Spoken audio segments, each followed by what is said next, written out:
Bonjour à tous et bienvenue sur les plaisirs sucrés d'Antoine, j'espère que vous avez la forme. Aujourd'hui je vous retrouve dans ma cuisine pour vous proposer un nouveau classique de la pâtisserie française. C'est un des desserts préférés de ma maman, j'ai nommé la tarte tropézienne.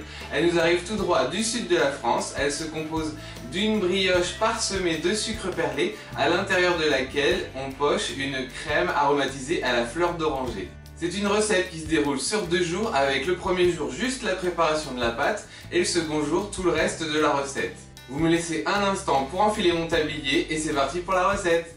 Le jour 1, je débute tout simplement par la réalisation de ma pâte qui a besoin de reposer une nuit au réfrigérateur. Vous aurez besoin de ces quelques ingrédients. 185 g de farine, 20 g de sucre en poudre, 2 g de sel fin, 7 g de levure fraîche, 10 g de poudre de lait, 125 g d'œufs entiers et 150 g de beurre doux. Dans un premier temps, ce que je fais, c'est que je vais fouetter mes œufs pour en faire une sorte d'omelette. Une fois que c'est fait, je verse dans la cuve de mon robot ma farine, mon sucre en poudre, mon sel que je mets d'un côté, ma levure que je mets de l'autre côté pour pas qu'elle soit brûlée par mon sel. Donc de toute façon je vais rapidement mélanger et ma poudre de lait. J'agite un tout petit peu pour homogénéiser. Une fois que j'ai grossièrement homogénéisé, je vais verser 2 tiers de mes œufs. Et je vais laisser tourner pendant 2 minutes.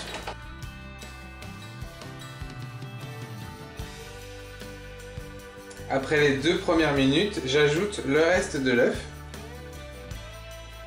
Et je repétris jusqu'à ce que la pâte soit collante et qu'elle se détache du bol de mon mixeur.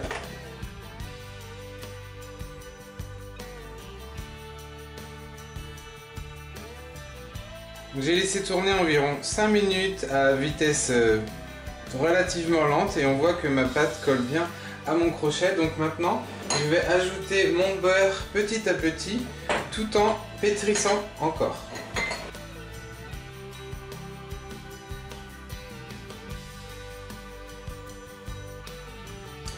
Je décolle légèrement ce qui peut être collé sur la paroi. Je redonne quelques tours et après je laisserai tourner pendant 7 minutes.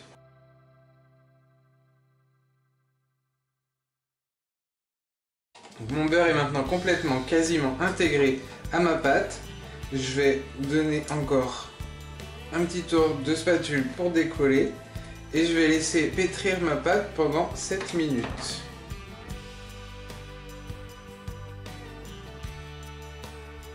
Après les 7 minutes à vitesse moyenne, je vais fariner un saladier tout simplement.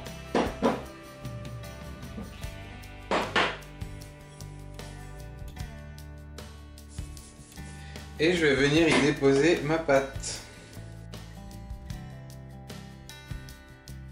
Je vais ensuite la laisser reposer pendant 1 heure à température ambiante.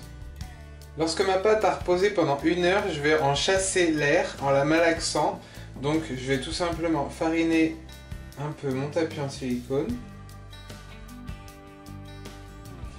N'hésitez pas à vous fariner les doigts.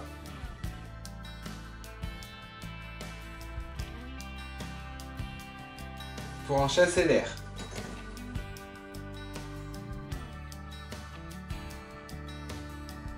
Une fois que je l'ai bien retravaillé, je vais tout simplement la mettre dans du film alimentaire et je vais la laisser reposer au frigo toute la nuit.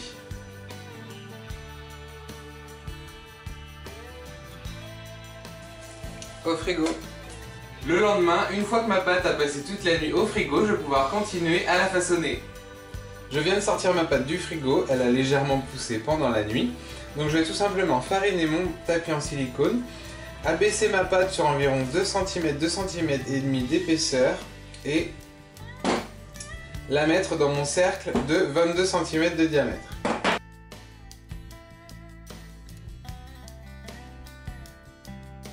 Donc elle fait la taille de ma pâte. Je découpe les extrémités. J'enlève l'excédent. Donc une fois que ma pâte est à l'intérieur de mon cercle de 22 cm, je vais la laisser développer pendant 1h30, soit à température ambiante, soit dans une pièce légèrement chauffée. Pendant la pousse de ma pâte, j'en profite pour commencer la réalisation de ma crème à la fleur d'oranger. Je réalise dans un premier temps une crème pâtissière avec ces quelques ingrédients. 340 g de lait entier, 6 g de vanille en poudre, 60 g de jaune d'œuf, soit environ 4 jaunes, 60 g de sucre en poudre, 30 g de fécule de maïs et 35 g de beurre doux à température ambiante. Je vais dans un premier temps blanchir mes jaunes avec mon sucre et ma maïzena.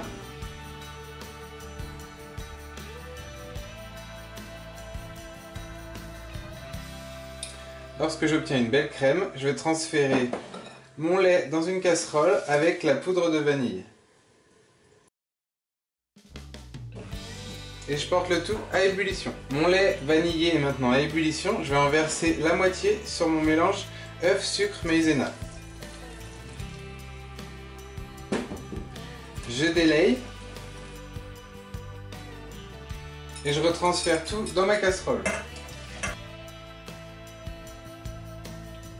Je vais reporter le tout à ébullition et je vais faire cuire pendant 2 minutes après le premier bouillon. Après 2 minutes de bouillon sans cesser de remuer, je vais pouvoir ajouter mon beurre. Donc je le casse un petit peu.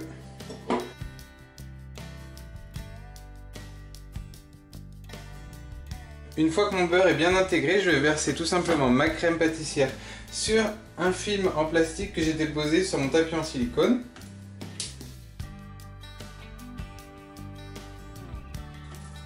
J'aplatis bien pour que ça refroidisse assez rapidement.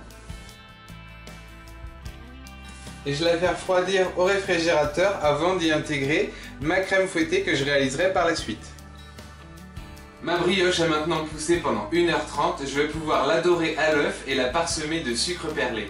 Pour cela, j'ai tout simplement besoin d'un œuf entier que je vais battre en omelette et d'environ 50 g de sucre perlé. Donc je commence par battre mon œuf. Je vais badigeonner toute ma brioche.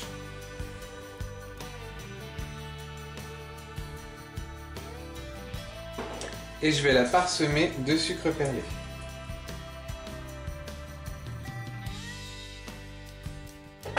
Une fois que ma brioche est bien parsemée, je vais la faire cuire pendant 25 minutes à 170 degrés.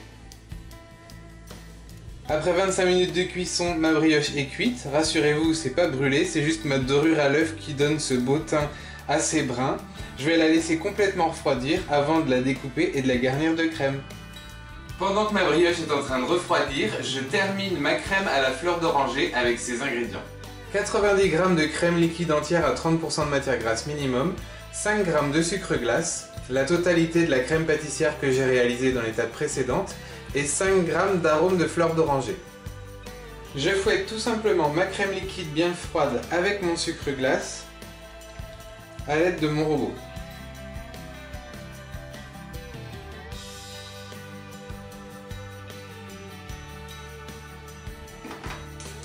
Une fois que j'obtiens une belle crème chantilly, je vais tout simplement transférer ma crème pâtissière dans un saladier et je vais la détendre au fouet. J'ajoute également mon arôme de fleur d'oranger. Je l'intègre à ma crème pâtissière. Et lorsque ma crème pâtissière est bien détendue avec ma fleur d'oranger, je vais y ajouter ma chantilly délicatement à l'aide de ma spatule.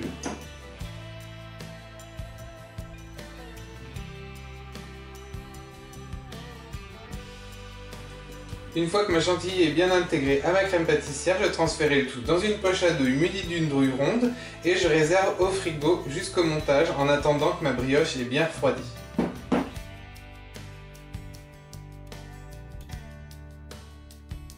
Au frigo!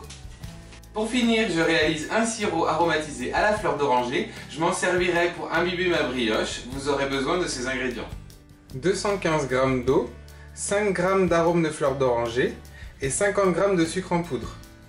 Je mélange tout simplement mon eau avec mon arôme de fleur d'oranger. Et j'y ajoute le sucre en poudre.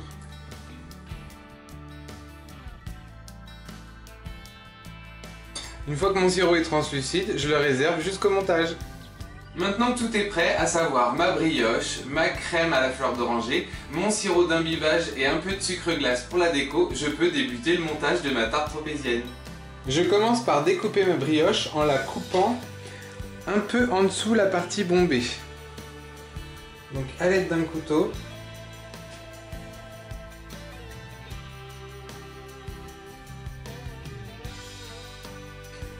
j'enlève mon chapeau et je le pose à côté. Je vais maintenant badigeonner avec mon sirop aromatisé à la fleur d'oranger, tout simplement à l'aide d'un pinceau, donc assez généreusement, pour apporter un bon goût de fleur d'oranger à ma brioche.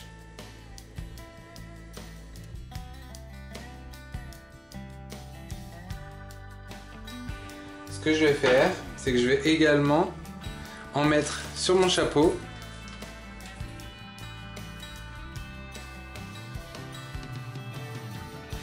Et une fois que j'ai bien imbibé mes deux parties, je la laisse retourner.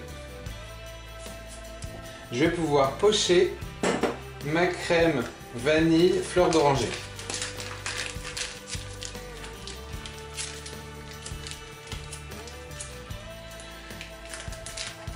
Donc je réalise une belle couronne de crème tout autour de ma brioche.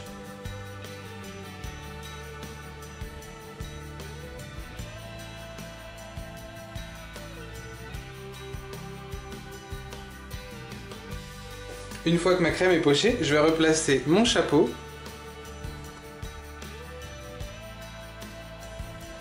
J'appuie un tout petit peu pour bien faire adhérer la crème un peu partout. Et je vais terminer les finitions en saupoudrant ma tarte tropézienne avec du sucre glace.